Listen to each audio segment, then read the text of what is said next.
Soy Dante Avaro. Y yo, Carlos Luis Sánchez y Sánchez. Juntos hacemos, desde Córdoba, Argentina, y desde la Ciudad de México, Erizo Podcast.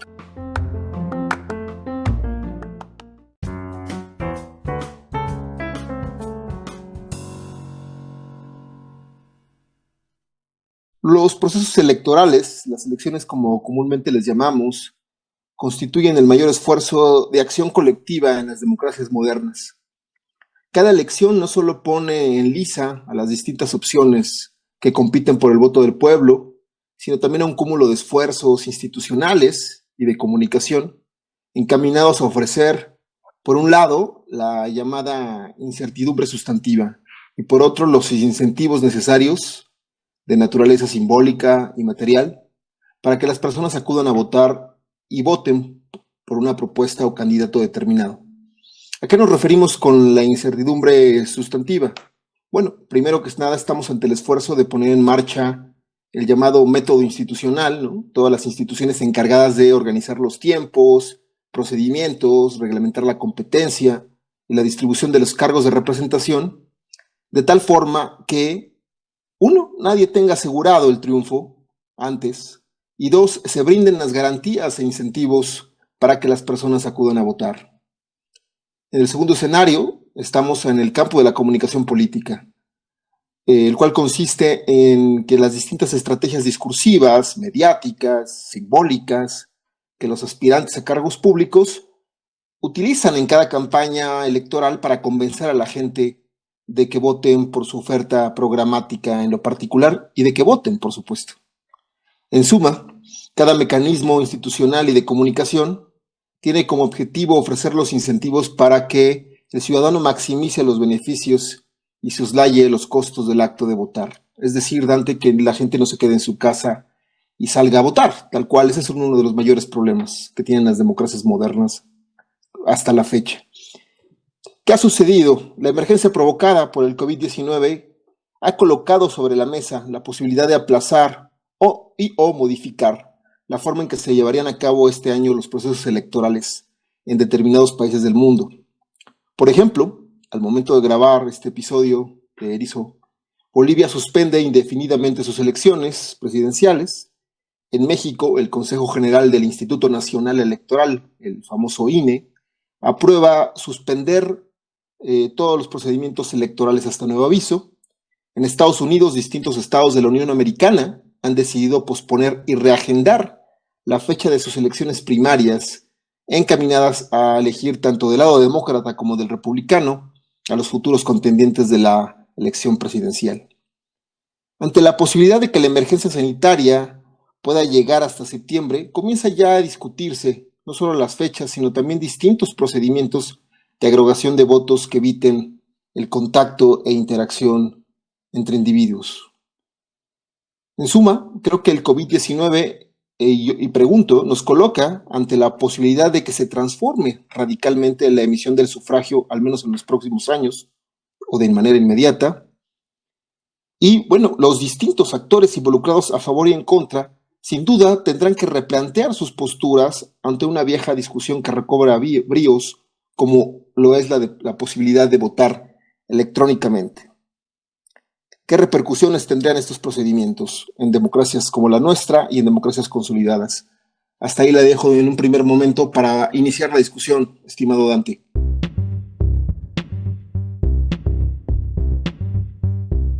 Puedes seguir a Carlos Luis Sánchez y Sánchez en Twitter como @carlosluis74 y ver su perfil profesional en academia.com a través de su nombre completo. Y a Dante Avaro lo pueden seguir en Twitter como @DanteAvaro, en Instagram como dante.avaro o visitar su sitio web danteavaro.com. Uf, qué tema, mi querido Carlos, qué tema. En realidad, yo anotaría en un principio tres cuestiones. Primero, a pesar de la introducción que hiciste y que permite poner en contexto la importancia que tienen las elecciones en la institucionalidad democrática, en las creencias sobre el funcionamiento de la democracia, en la legitimidad de los gobiernos, etc. A pesar de todo eso, a pesar de la importancia que le atribuimos a la democracia, este tema de las elecciones en plena pandemia no es un tema que atrape la agenda de la opinión publicada. No, hasta ahora no. Esto es algo que me llama poderosamente la atención. Apenas pequeños recuadros, pequeñas notas en los periódicos norteamericanos se hacen eco de esto, pero a través más bien no de focalizar el tema, sino de colocarlo como dijeron los demócratas, es la intención de los demócratas, o bien como hoy está en la prensa estadounidense, la cuestión de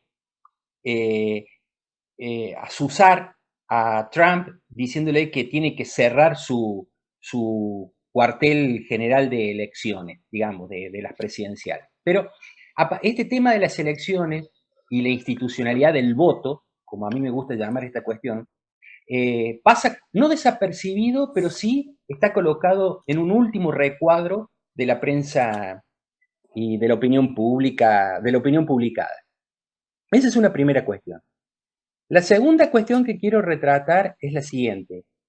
Ya tenemos registros de elecciones que sucedieron en pleno aislamiento social. Uh-huh. Voy a enunciar algunas para que tengamos el contexto. El 4 de marzo se realizaron elecciones en Israel.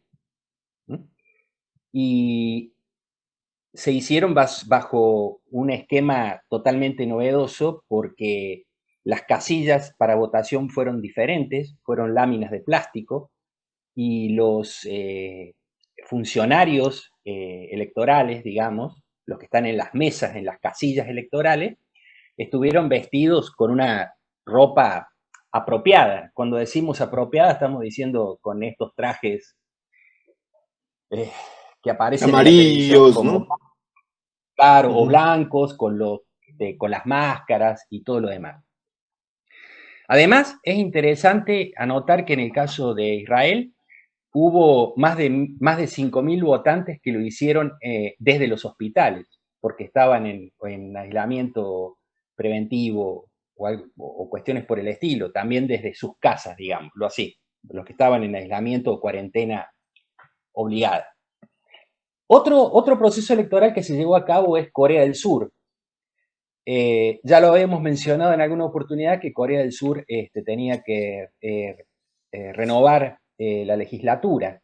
En Estados Unidos, con la información que tenemos hasta el día, el 28 de abril, es decir, próximamente, se va a llevar a cabo en el estado de Maryland, a través del organismo de administración electoral del estado de Maryland, un prototipo de votación que se va a hacer exclusivamente por correo y que se va a evaluar si va a ser la estrategia que se va a utilizar a escala nacional para las presidenciales. Es decir, Maryland va a fungir en este caso como la prueba piloto para ver si Estados Unidos está en condiciones de enfrentar las elecciones presidenciales de fin de noviembre de esta manera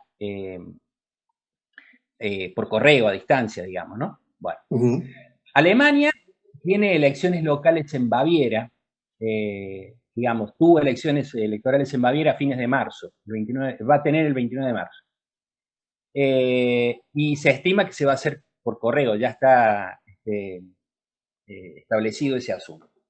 Entonces acá ya tenemos una tendencia de que el correo, la votación por correo tradicional, puede llegar a ser una opción bastante utilizada. En el Reino Unido están programadas elecciones locales para mayo del 2020. Sin embargo, el Reino Unido ha tomado una decisión diferente, que es postergarlas hasta el próximo año. Ok. ¿Sí? Sí. Y Nueva Zelanda tiene previsto elecciones en septiembre del 2020 y está analizando en estos momentos métodos de votación alternativos. Entonces, esa es una segunda dimensión que quería hacer énfasis. La primera era de que no aparece como noticia en la opinión publicada. La segunda es que con los casos que ya están sucediendo o ya han sucedido, notamos que o se llevan a cabo en un contexto de aislamiento, o se hacen por correo, o, como en el Reino Unido, se postergan hasta una fecha establecida que sería el 2021. Pero ¿Estamos de acuerdo hasta acá? sí, Dante, Sí, pero sí, sí. observo una Sí, regularidad, una constante, una regularidad empírica en todos los casos que has mencionado y tú estarás de acuerdo conmigo, son democracias consolidadas. correcto, La correcto, discusión correcto. tal vez, paradójicamente, no tanto en Estados Unidos a propósito de lo que sucedió, tú sabes, en el año 2000 entre la elección de Gore y George W. Bush, pues el tema de la integridad electoral en los Estados Unidos recobró fuerza y de repente surge ahí el cuestionamiento sobre el sistema electoral gringo, como comúnmente le decimos en México, o estadounidense. Pero pues,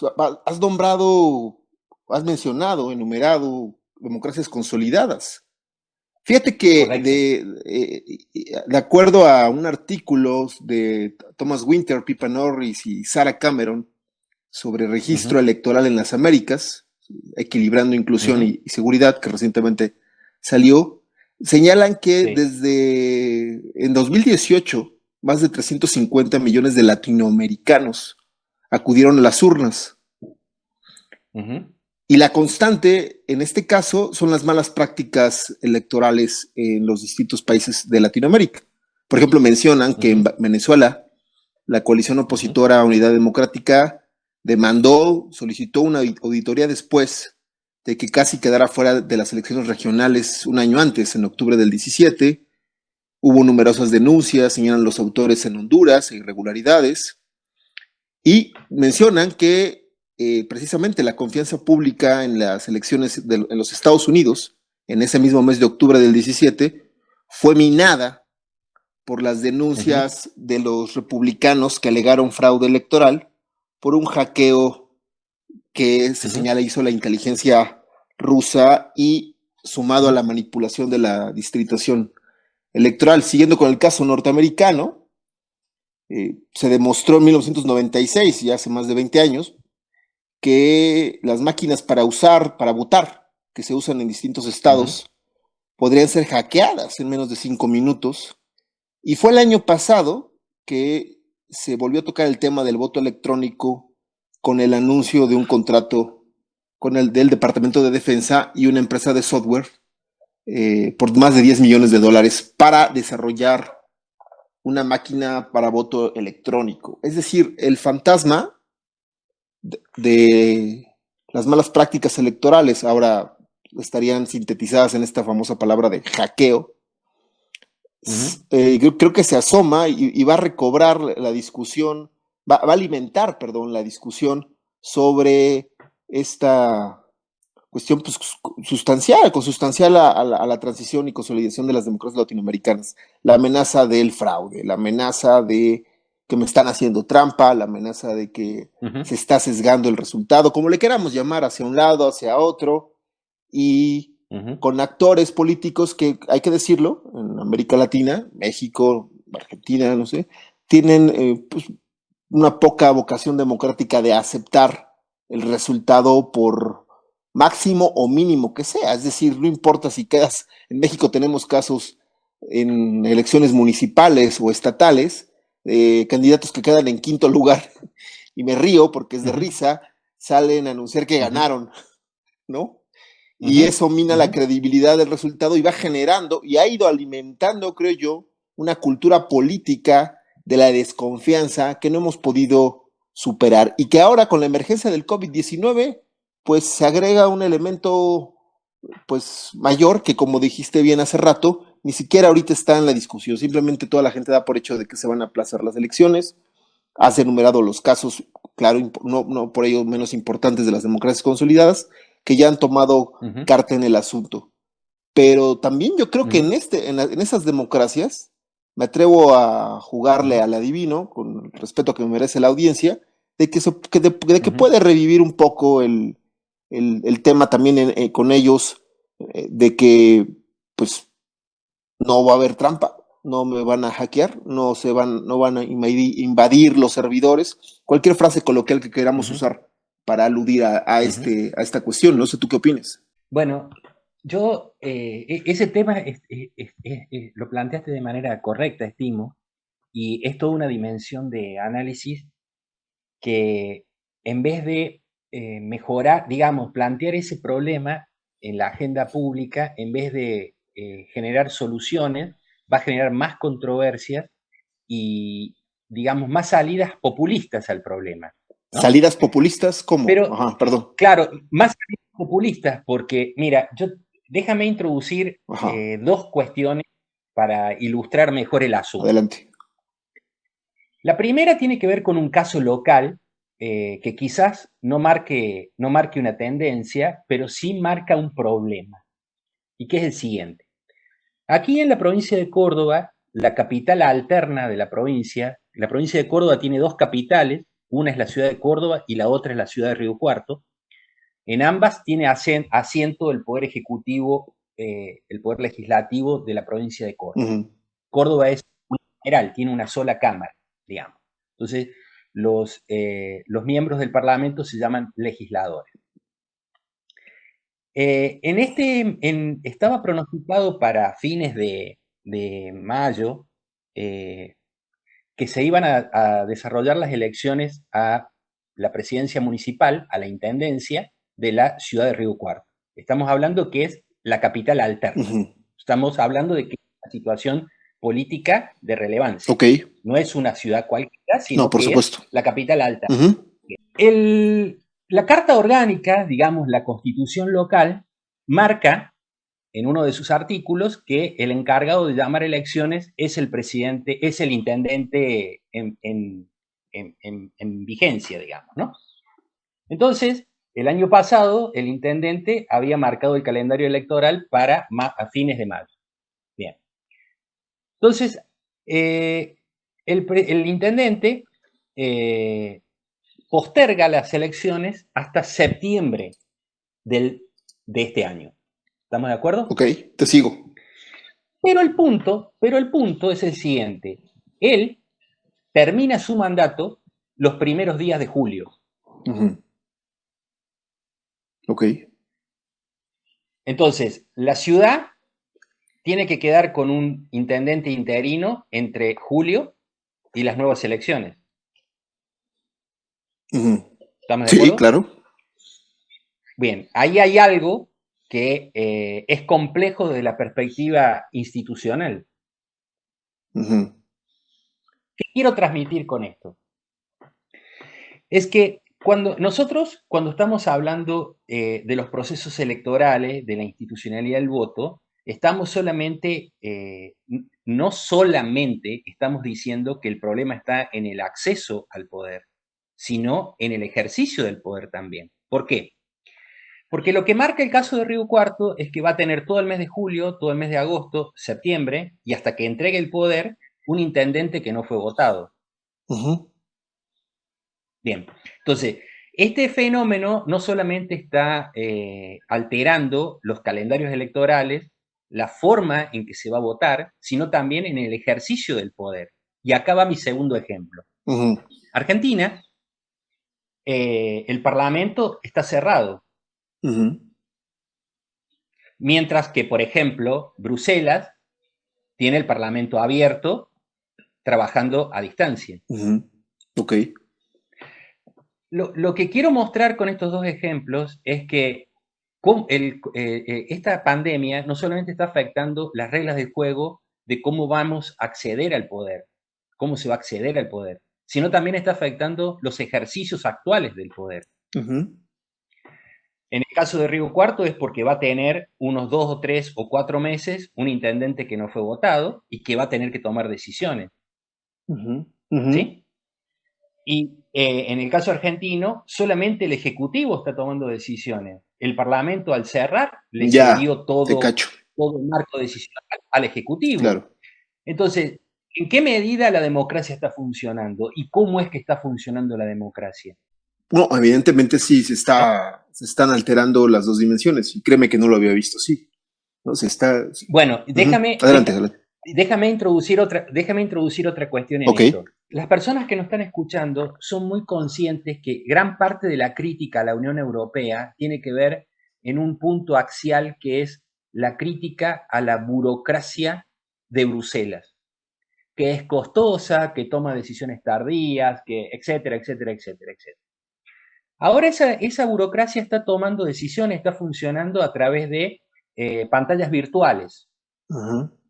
No físicamente en Bruselas.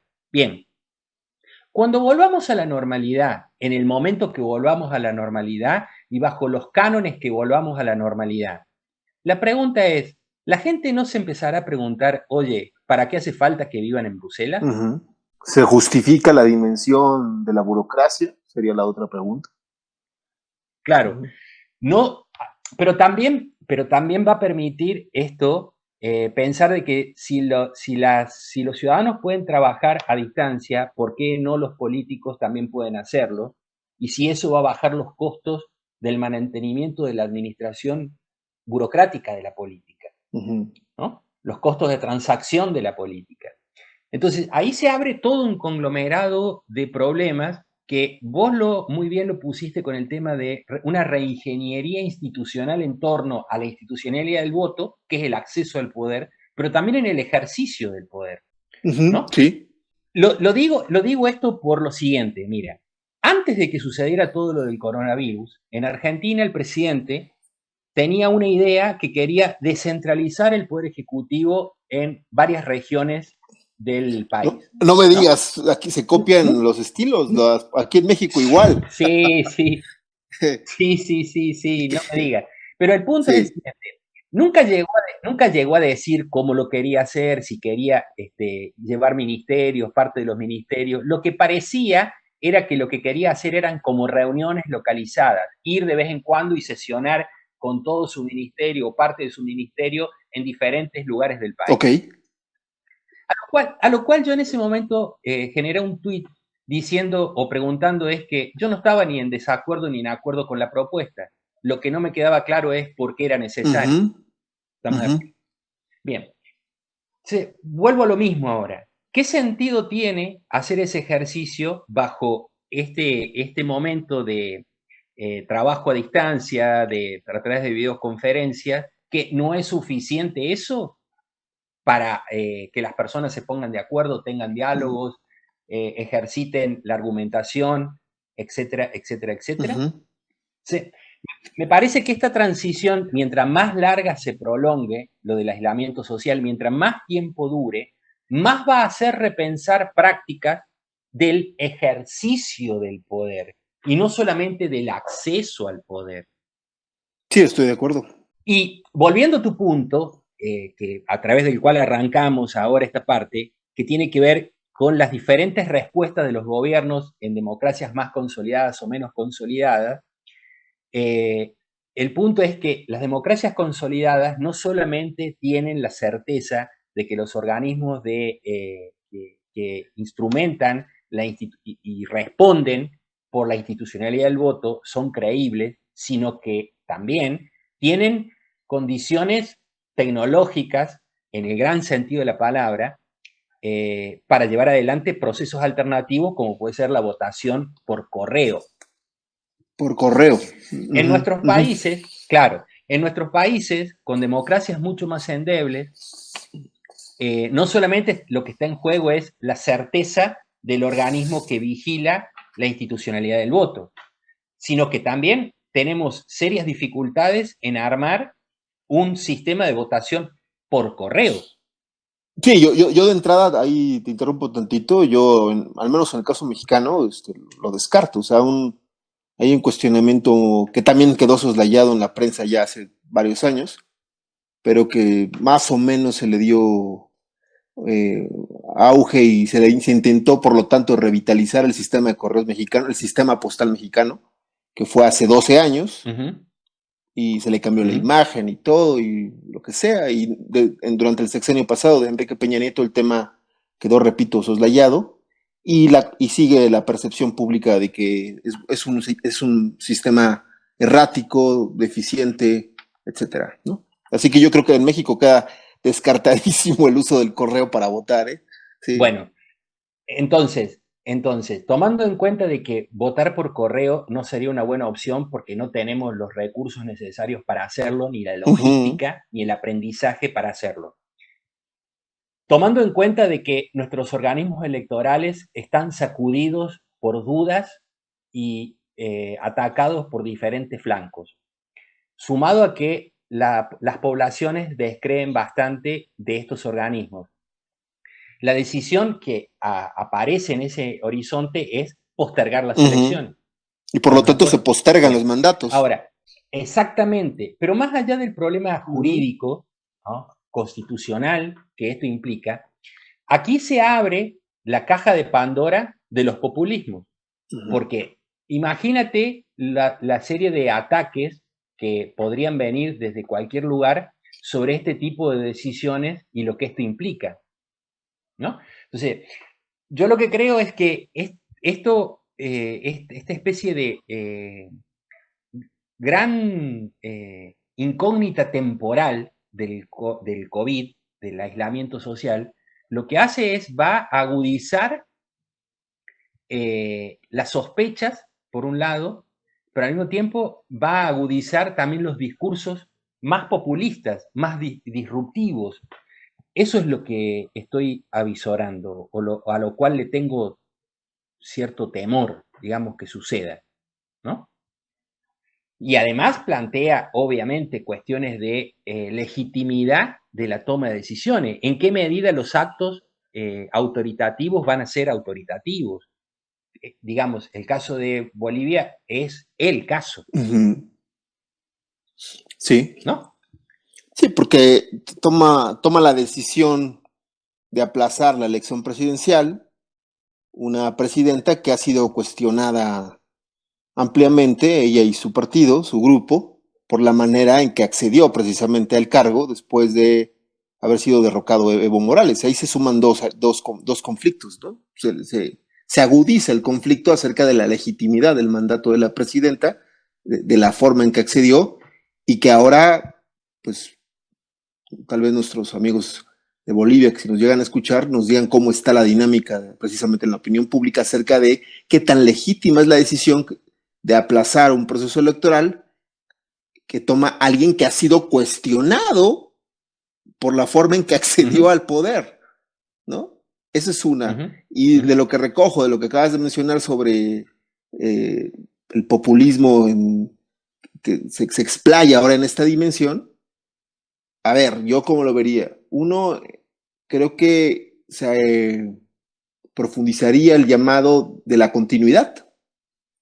Creo que podrían encontrar los distintos populismos una justificación acerca de por qué deben de continuar mientras que una emergencia determinada esté en funcionamiento, o que eso también lo vamos a ver después de que volvamos a la normalidad, qué tanto los distintos regímenes populistas, las democracias populistas, presumen haber llevado a cabo las acciones necesarias de manera eficiente para combatir, para disminuir la propagación del COVID-19. ¿Y por qué lo digo? No sé, en Argentina, tú te podrías mencionar a lo mejor algo al respecto, en México está esa discusión en pleno, y que es algo que tocamos en una emisión anterior, ¿no? El cuestionamiento acerca de la efectividad técnica de los populismos a la hora de afrontar emergencias de este tipo. Y ahorita, la dinámica de discusión en la opinión publicada es, ¿lo está haciendo bien el presidente? ¿Lo está haciendo bien sus subsecretarios de salud o secretarios de salud, los que llevan a cabo, los que manejan la cartera de salud? Y esa es la discusión, y eso creo que se va a utilizar como un argumento electoral a propósito, por ejemplo, de las elecciones intermedias que nosotros en México vamos a vivir el próximo año. Si me permites la expresión, presumir, por un lado, que lo hicimos bien, y por otro, señalar las deficiencias, la ineficacia de los procedimientos adoptados. Así lo veo, sumado a, por ejemplo, que se aprovechó, y me hiciste recordarlo varias veces mientras escuchaba, en México se acaba de aprobar que los diputados, los diputados y senadores puedan, no solamente puedan reelegirse, eso ya se había aprobado hace unos años atrás, sino que puedan mantener su curul. Es decir, puedan ir a las elecciones sin tener que renunciar o pedir licencia, ¿no? En el mejor de los casos, lo cual, tú lo sabes, la ciencia política ha discutido ampliamente la famosa ventaja del incumbent, ¿no? O de la persona que tiene el cargo y que puede competir ahí. ¿Cuáles son esas ventajas?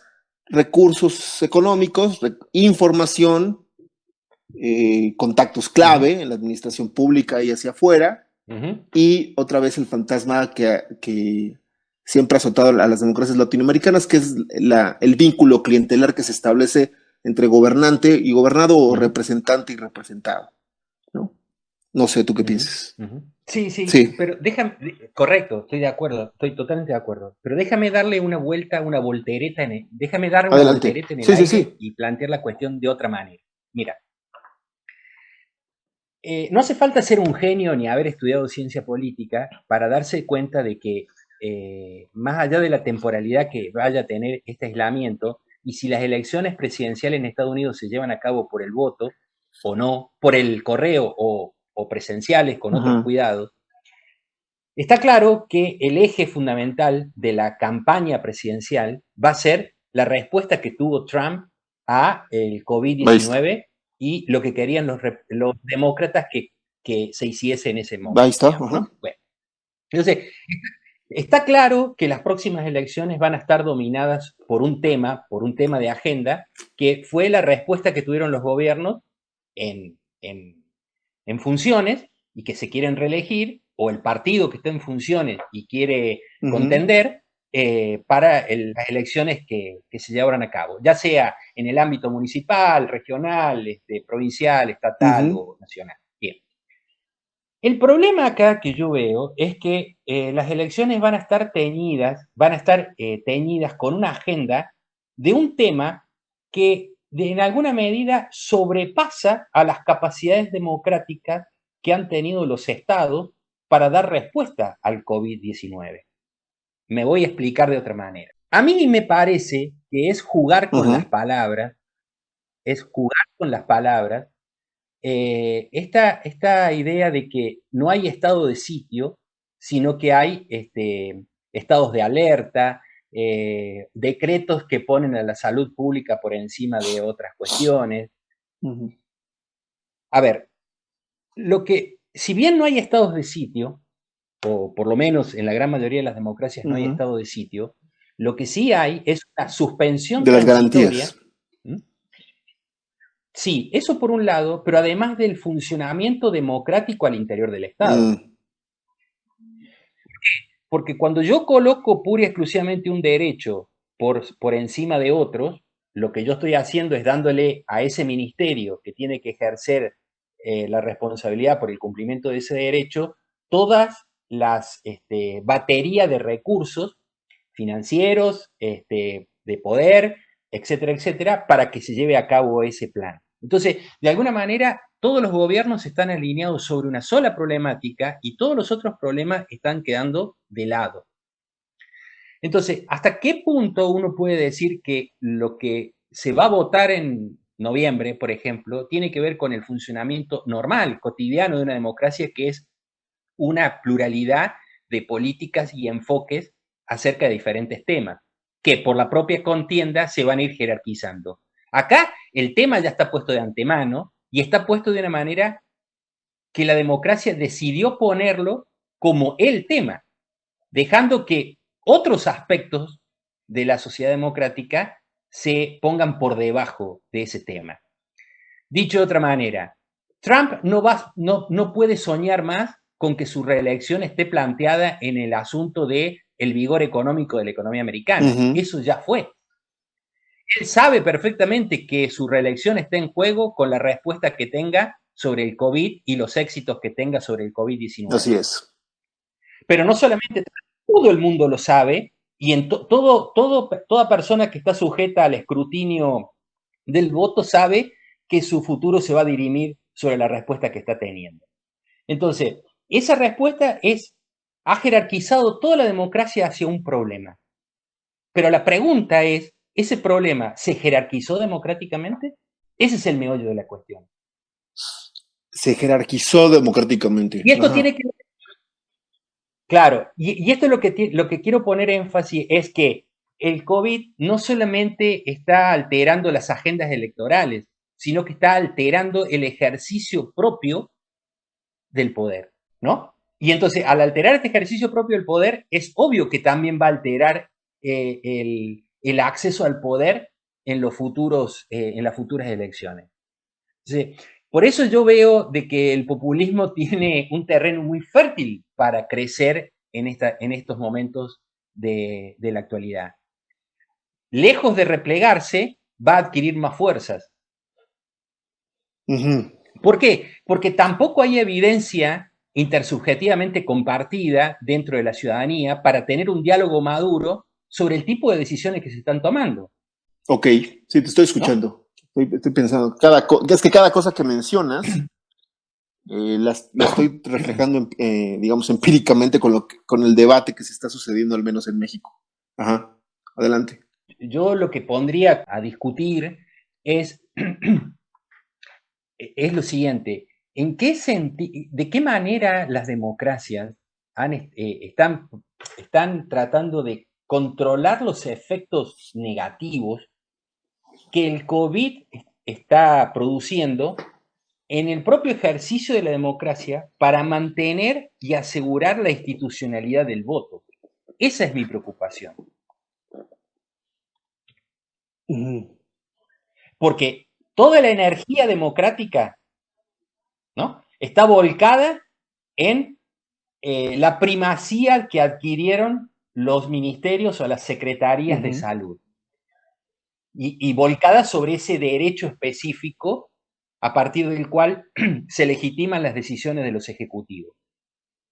Pero evidentemente detrás de eso está todo el funcionamiento de la democracia. Y eso es lo que me parece no le queda en claro a la ciudadanía. Cómo está funcionando la democracia. El caso argentino me parece que, como ya lo mencioné antes, que el Congreso esté cerrado no es un buen signo de que la democracia está funcionando relativamente con normalidad. Entonces, si la democracia no está funcionando con normalidad, quiere decir que hay alguna especie, ¿no? Hay alguna especie de estado de excepción. No, lo que se está generando también es la percepción de que podemos funcionar sin ellos, de que podemos funcionar sin Congreso. Perdón, bueno, continúa, Dante. Claro, y eso es lo que acabas de decir, es sumamente peligroso, ¿no? En el sentido de que imagínate que la gente empiece a pensar eso, que el ciudadano común empiece a pensar eso, que no hay diferencia entre tenerlos y no tenerlos. Pero es una discusión que ya ha estado presente en los últimos 20 años. Ahí está en las distintas mediciones del Latinobarómetro y la confianza, los niveles de confianza, los niveles de credibilidad, que no es lo mismo, el respeto, como las distintas categorías conceptuales en torno a la manera en que ve la gente, opina la gente sobre el Congreso, siempre salen muy bajos, ¿no? O sea, para apuntalar tu argumento, o sea, ya traemos una historia detrás de un mal desempeño, de una mala evaluación del desempeño de los congresos nacionales y locales, incluso que ni siquiera a veces se verifica con la realidad, sino es una mera percepción, porque cuando el Congreso ha adquirido cierto nivel de protagonismo, mostrando su eficiencia y eficacia, han mejorado los niveles de aceptación y de confianza, que han sido pocas veces, pero es cierto, la gente ya trae una idea de que, permíteme la frase, no sirven para nada, ¿no? O sea... Claro, pero abonando el terreno en el que estuviste sembrando ahora, el punto es que si no quieres usar la palabra populista, si el público no la quiere usar, perfecto. Pero lo que va a suceder es que se van a fortalecer los liderazgos fuertes. Ah, claro, sí. Es que sé por dónde vas. Adelante, sí. ¿No? Y entonces, al fortalecer la imagen de los liderazgos fuertes o la deseabilidad de esos liderazgos fuertes, es que de alguna manera se empieza a debilitar ese ámbito argumental de discusión, de publicidad que recae en las democracias, en los parlamentos. La función de los parlamentos es justamente una entre tantas de las funciones, es esa. Entonces es como que se empieza a debilitar ese punto, y al debilitar ese punto es una estocada fuerte para democracias que no están del todo consolidadas o ligeramente consolidadas.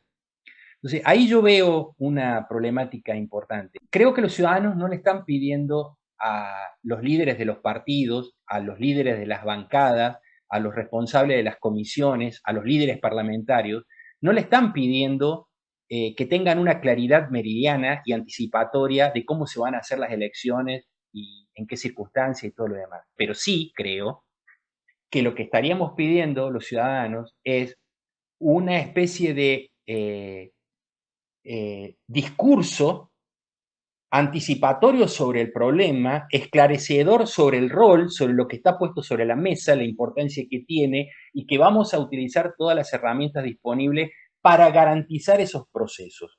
Sí, claro. ¿Se entiende el punto? El punto es, puede que la democracia no tenga una solución inmediata para ese problema. Perfecto, ok, pero reconozcamos el problema y demos las seguridades de que lo vamos a resolver de la mejor manera posible, esto es, de manera imparcial, equitativa, etcétera, etcétera, etcétera. Y eso me parece que está faltando. Y en este sentido es que digo que la democracia está funcionando a media marcha, porque colocó un problema en la cúspide del funcionamiento democrático, y que es el problema de darle todo el poder posible al Ejecutivo en el Ministerio de Salud. Ok. Mira, ¿No? a ver, sí. Que no estoy diciendo que eso esté mal, estoy diciendo que no estaría de más que las autoridades, los líderes parlamentarios, los responsables de los ejecutivos, tengan un discurso en ese sentido. Porque de todas maneras, esto pasará en algún momento, lo del COVID-19, y tendremos que seguir funcionando. Y espero que sigamos funcionando en regímenes democráticos. ¿No? A ver, yo acepto y coincido contigo en que los liderazgos populistas pueden verse fortalecidos en dos aristas. Una, posterior a la crisis o durante la crisis incluso.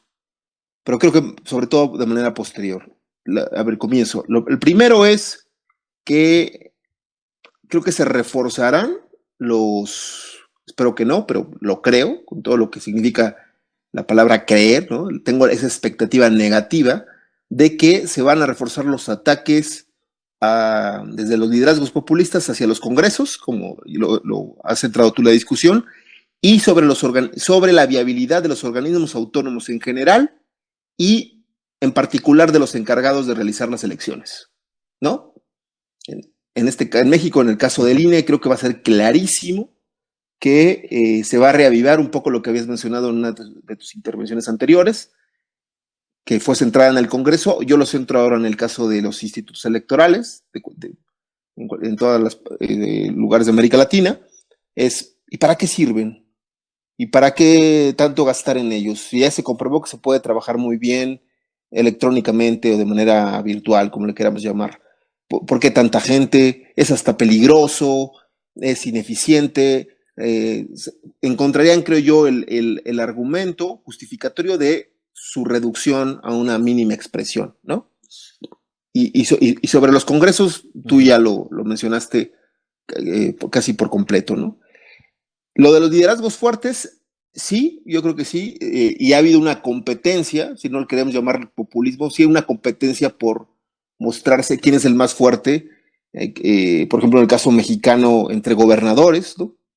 El gobernador de Hidalgo, que antes de que incluso se anunciara la fase 1, ya qué bueno, ¿no? Había anunciado e inaugura un hospital provisional, y ahora se difunde que él está enfermo, que está en cuarentena porque se le dio positivo por el COVID-1, el gobernador del estado de Hidalgo, y que de alguna manera creo que esto es muy posible se capitalice políticamente como una persona que estuvo ahí arriesgándose y que construyó el hospital, etcétera. Segundo caso, digo, estoy dando referentes empíricos a lo que tú estás mencionando, ¿no? Segundo caso, el gobernador de Jalisco, del estado de Jalisco en mi país, de oposición, bueno, los dos son de oposición, en el caso de Hidalgo del Partido Revolucionario Institucional, el PRI, y en el caso de Jalisco, el Partido Movimiento Ciudadano, ¿no? Y que anuncia, primero que nada, que discute abiertamente las medidas del gobierno federal, de la presidencia de la República, que anuncia una cuarentena más fuerte o concentrada al menos en 5 días de la semana que acaba de concluir, y que no le va tan bien, no cierra muy bien, porque también anuncia que había comprado pruebas de detección del COVID y que lo dejaron, como decimos en México, colgado de la brocha, o simplemente no le entregaron el pedido y ya no le contestan la llamada, ¿no? Y que fue, pero le fue muy mal en las redes, lo cuestionaron, etcétera, y creo que ahí se ve de una manera más moderada, en el caso de Hidalgo, y más ostensible con Jalisco, esta disputa por el liderazgo, ¿no? Y coincido contigo, nadie habla del Congreso de Jalisco, nadie habla del Congreso de Hidalgo, y obviamente nadie habla del Congreso del Congreso de los Diputados, de la Cámara de Diputados mexicana, ¿no? Han quedado prácticamente, si antes no eran de una discusión muy amplia, pues ahora menos. Ahí sí yo creo, y también coincido de que sí el debate va a ser sobre el desempeño en este caso, del presidente de la República para afrontar la crisis. Pero creo, Dante, y aquí es donde yo sí difiero un poco contigo, que creo que sí hay un peligro por nombrarlo así, para el liderazgo populista. ¿Y cuál es? ¿En qué consiste? En que si algo ha desnudado el COVID-19, desnudado o evidenciado, algo que todos sabemos, es, uno, la profunda desigualdad social que existe en los distintos países de América Latina, que mencionamos el dato en el programa anterior, ¿no? El 56% de la población, al menos en el caso mexicano, se dedica al comercio informal, está en la informalidad, y que no hay una política que pueda atenderlos en este tipo de emergencias. Tú habías mencionado, y recupero el tema como nota al pie, el tema del ingreso básico universal, ¿no? Y los liderazgos populistas son reacios a esto. ¿Por qué son reacios? Porque automáticamente ya no pueden aplicar políticas selectivas, políticas sociales selectivas, particularistas, clientelares, a distintos segmentos de la población. Entonces, creo que por ese lado sí no están sabiendo responder, al menos en el caso latinoamericano. Segundo, los sistemas de salud. Falta de medicinas, falta de personal, de todos los insumos, ahora en específico para el COVID-19 y en general para cualquier enfermedad, se está nuevamente evidenciando. ¿Y a qué voy con esto? A que los liderazgos populistas no han ofrecido una solución transversal, profunda, programática a estos problemas, y que creo que, al menos en el caso mexicano, pueden tener un reflejo en la opinión pública, ya no publicada, sino opinión pública, sobre los niveles de aprobación presidencial. Y habrá que ver con atención en Argentina, en Estados Unidos, en México, obviamente, y en todos los países, qué tanto se refleja esto en la aprobación presidencial, en la opinión pública, porque creo que yo sí creo que esto sí se convierte en un flanco de debilidad para los liderazgos populistas, ante el hecho de no estar ofreciendo y ni siquiera plantar cara respecto a cómo van a solucionar los problemas estructurales en materia de salud y en cuestión de desigualdad social. Y esto, para centrarme en el tema del programa de hoy, va a ser aprovechado y va a ser colocado en la agenda de discusión en los próximos procesos electorales. Y cierro con lo siguiente. Tú dices que si fue jerarquizado el tema del COVID-19 de manera democrática. Mira, yo, acorde a cómo funciona la comunicación política, pues te diría que sí. O sea, es un tema de agenda. Ha quedado prácticamente traslapado a cualquier otro tema que no sea la gestión del COVID-19. Y los partidos políticos en el gobierno y de oposición serían muy tontos si no aprovechan, sobre todo la oposición, si no aprovechan y lo digo de manera contundente, este tema para ofrecer alternativas de gestión y los partidos que están en el gobierno que demuestren que lo han hecho bien. No sé qué piensas. Bueno, interesante tu análisis. Déjame defender mi postura de una Sí. manera distinta. Yo creo que el COVID-19, apelando a la primera parte de tu argumentación, yo creo que el COVID-19 lo que hace es desnuda problemas transversales de la sociedad que tienen que ver con la desigualdad de los ingresos, de los activos en general, de las clases o de los grupos más desventajados de nuestras sociedades. Eso está clarísimo. Y que también desnuda nuestra ineficacia en el gasto público y la inversión pública referido a las cuestiones de salud. Pero acá el problema es qué tipo de populista eres, si eres de derecha o de izquierda. Ese problema lo van a tener los populismos de derecha, asociados normalmente con grupos conservadores y capitalistas. No lo van a tener aquellos populistas asociados más bien con las culturas de izquierda y anticapitalistas. Es decir, este problema lo va a tener, por ejemplo, Bolsonaro, pero no lo va a tener Andrés Manuel. ¿Por qué? Porque los populistas de izquierda van a poder todavía tener el caballito de batalla que no tenemos suficientes camas en hospitales por el neoliberalismo. Sí, claro. Bien.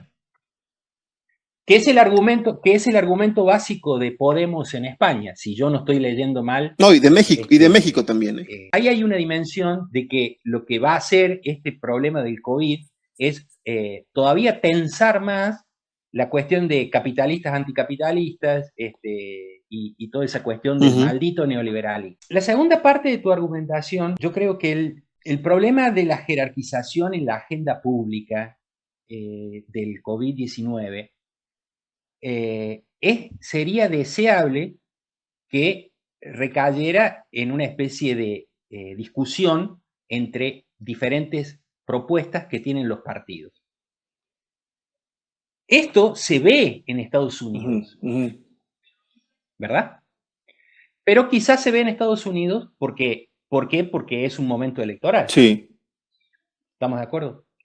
Si yo miro a Argentina, por ejemplo, que no es un momento electoral, yo lo que observo es que no hay discusión partidaria ni de alternativa. Entonces, cuando yo decía de que se jerarquiza, que la democracia jerarquizó un solo problema, es que en realidad lo que le faltó a la democracia es discutir en diferentes ámbitos democráticos, institucionalmente establecidos, las opciones técnicas disponibles para tomar las decisiones que se tomaron. Y voy a dar un golpe de tuerca acá. Voy a apretar más la tuerca. Yo estoy tratando de entender, en el caso de mi país y en otros países, cómo se dio la discusión entre el Ejecutivo que toma las decisiones del aislamiento con las cámaras empresarias y los líderes empresarios de cada país. Y en verdad, eso no lo encuentro. Sonaría un poco naif pensar que un país, que un presidente toma la decisión de someter a un país a aislamiento durante 15, 20 o 30 días sin haber discutido de manera franca, directa, con los principales referentes económicos de su país, ¿no? Y también suena un poco naif que todas esas conversaciones queden off the record y no se filtren a la prensa. ¿Cómo puede ser que parte de esas conversaciones, que seguramente tienen tensiones insalvables, no tomen estado público, no se filtren? Pero no es naif, Dante, porque ya ha pasado. Yo me acuerdo, obviamente era niño, joven, cuando fue el terremoto de 1985 en mi país, en México, Miguel de la Madrid sí tuvo una reunión con los empresarios y está registrado en todos los libros de historia, vamos a poner así, y yo me acuerdo perfectamente que hubo esa reunión para decidir qué hacer, y lo digo para reforzar tu punto. Eso, y es cierto, no está existiendo ahorita. Adelante. O si está existiendo, que yo creo que sí que está existiendo, no se deja traslucir o no se deja ver en la opinión pública. ¿Por qué razones? No lo sé. Pero yo lo que estoy diciendo ahí con esto es que me parece que una democracia que esté funcionando, que los distintos elementos que componen la democracia estén funcionando, debería de hacer aparecer estas discusiones. Porque en vez de opacar la Sí, democracia, le darían ya más caché valor a tu la argumento democracia. de mejor forma. Por Sí. ejemplo, Ujú. por ejemplo, noticias como, pongamos, ¿no? Un titular en un periódico importante. Líder parlamentario se reúne con el presidente y 3 o 4 empresarios. Esa es una noticia importante, que le daría fortaleza a la democracia en vez de detrimento a la democracia. ¿Por qué? Porque se supone que eso le da la idea al ciudadano de que las decisiones que se toman tienen la certeza de que van a funcionar en un ambiente económico determinado. La emergencia sanitaria, ¿No? para que no se me vaya la idea, la emergencia sanitaria y el COVID-19 Sí. están minando la deliberación democrática. O sea, no hay deliberación. Sí. Y no es un juicio normativo, es descriptivo con lo que tú estás diciendo. No hay deliberación. Sí, y si quieres, Ajá. vamos a usar un término más neutral. Ok. Para no usar deliberación. La agenda esta de la prioridad de las emergencias sanitarias, lo que hace es que está minando la capacidad de diálogo y de argumentación para la construcción de una realidad intersubjetivamente compartida entre los principales líderes de la oposición, los principales líderes de la sociedad civil y el gobierno. De tal manera de que los ciudadanos tengan una especie de certeza, un umbral de certeza, acerca de que las decisiones están tomadas no solamente a partir de un acuerdo de convencimiento ético, sino un acuerdo de posibilidades reales. ¿Por qué? Porque acá me parece que hay una especie de falsa disyuntiva. Es que los que están de acuerdo con la aislación masiva, el aislamiento masivo, acorralan a los que dudan de la efectividad de esta decisión a través de juicios éticos, ¿no? Y yo creo que ese es un error. El que está dudando de la efectividad del aislamiento no es que está poniendo en duda o tiene un marco normativo diferente. Lo que está diciendo es, oye, ¿cuáles son las certezas de que va a haber abasto suficiente de medicamentos, de comida, de que la gente no se va a andar